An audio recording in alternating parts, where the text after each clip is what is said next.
क्या आप जानते हो दुनिया के कुछ शहरों में लोग एक मिस्टीरियस ह्यूम साउंड सुनते हैं। ये आवाज़ हल्की सी मशीन जैसी ह्यूमिंग होती है जो रात में ज़्यादा सुनाई देती है। सबसे स्ट्रेंज बात यह है कि ये साउंड हर कोई नहीं सुन पाता।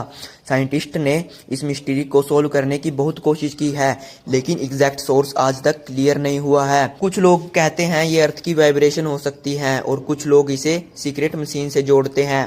क्या आपने कभी ऐसी मिस्टीरियस साउंड सुनी है? ऐसे ही और फैक्ट्स के लिए सब्सक्राइब जरूर करें।